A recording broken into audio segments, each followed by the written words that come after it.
Salut tout le monde, je suis Gilles Genches, gymnaste du centre de haut niveau de Mons.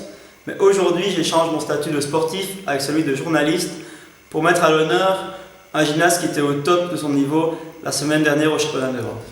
Salut Max, alors tu es de retour après 2 semaines passées dans le sud de la France. J'ai même cru comprendre que tu as essayé de prolonger ton séjour dans le nord du pays. Ouais, le retour était un peu plus difficile que prévu, étant donné qu'on est retourné vers la France à partir des tournées, mais maintenant je suis bien présent. Donc on reviendra sur tes bons résultats par la suite, mais peux-tu un peu nous expliquer comment se déroule la préparation d'un tel événement au final? La préparation, ça veut dire que pour les séries c'est un peu toute l'année, mais plus spécialement pour le championnat d'Europe, on est parti une semaine en stage à Antibes la semaine qui précédait Montpellier. Donc on a fait un stage avec l'équipe nationale et avec les gymnastes de l'équipe française. Puis de Antibes, on est parti sur Montpellier pour les championnats. Donc c'est une ville qui réussit plutôt bien, puisque si je me rappelle bien en 2012 tu participais déjà au championnat d'Europe junior qui avait lieu également à Montpellier. Tu avais atteint également la finale du concours général. Et puis cette année tu remets le paquet et tu atteins également la finale, mais cette fois-ci en senior. Tu peux un peu nous expliquer comment s'est déroulée cette compétition? C'est vrai que Montpellier réussit plutôt pas mal, enfin du moins en qualif. En effet. Parce qu'en junior, les finales c'était pas terrible. Mais ouais, donc belle complète. Je commence aux anneaux avec un beau score pour moi, parce que c'est mon agrès faible, donc 13-9. Ouais, 13-9, et donc c'était plutôt pas mal. Puis après saut, j'avais une légère appréhension parce que, comme je t'avais dit, j'étais tombé à l'entraînement sur podium, donc j'étais un peu, c'est le seul agrès que j'avais pas trop bien réussi à l'entraînement sur podium, donc j'étais pas trop rassuré pour cet agrès-là. T'avais mal au pied, non? T'as fait mal? Ouais, je m'étais un peu en plus fait mal à la cheville, mais bon, ça, l'adrénaline avec la compète, on l'oublie vite. Et puis donc, saut passe, j'ai presque même pilé, donc là, quand j'atterris au saut, je me dis, là, ça y est, c'est mon jour. Aujourd'hui, je suis chaud patate. Jusqu'à cheval, où à mon avis, j'étais un peu trop chaud patate. Et du coup. Tu savais déjà que tu étais qualifié, non? Moi, j'ai pas trop regardé les points pendant la compète. On avait fixé comme objectif avec André, donc mon coach, de faire 84 points.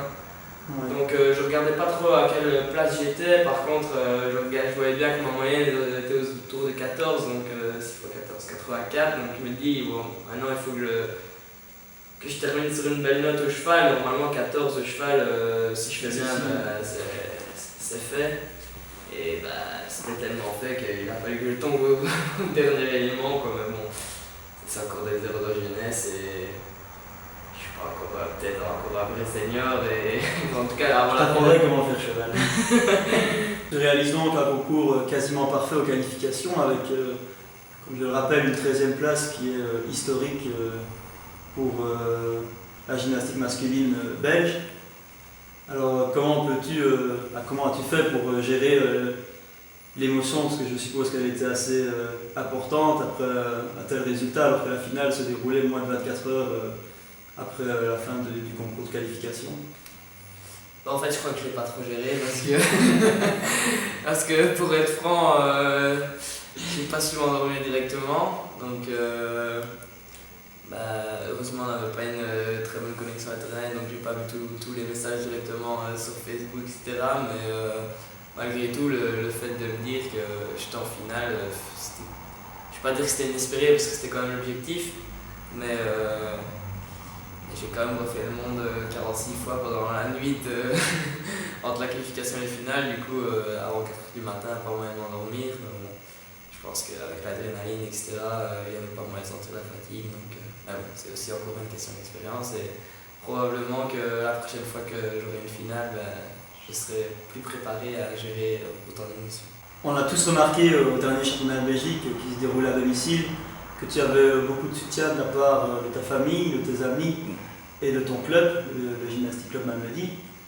Ici de nouveau, j'ai cru comprendre, en tout cas moi je l'ai vécu puisque j'ai pas su venir te voir au championnat d'Europe, donc je l'ai vécu de ma dit que tu avais de nouveau, enfin que eux avaient tous suivi ta performance avec beaucoup d'attention.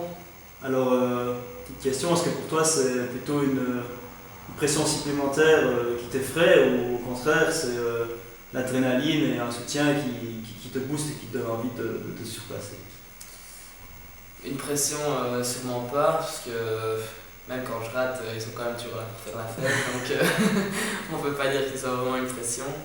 Et non, c'est super. D'ailleurs, comme je disais au Chemin de Belgique, j'ai peut-être pas gagné le titre, mais en tout cas, le titre des supporters, c'est sûr que je l'ai remporté. Ouais, c'est Et même au championnat d'Europe, le fait qu'ils me fassent la surprise et que le lendemain, ils étaient là dans le gradin pour m'encourager. Malgré la fatigue, ça m'a redonné un petit boost supplémentaire et franchement c'était génial. Alors peut-être que tu as un message aujourd'hui, profiter de la vidéo pour leur dire une phrase, un remerciement, je sais pas. Bah, je les ai déjà vus donc je leur ai déjà dit, je n'ai pas envie de faire du réchauffé non plus, mais si je peux encore les remercier. Et c'est pas juste pour le championnat d'Europe ou quoi, c'est vraiment au quotidien le fait d'être soutenu.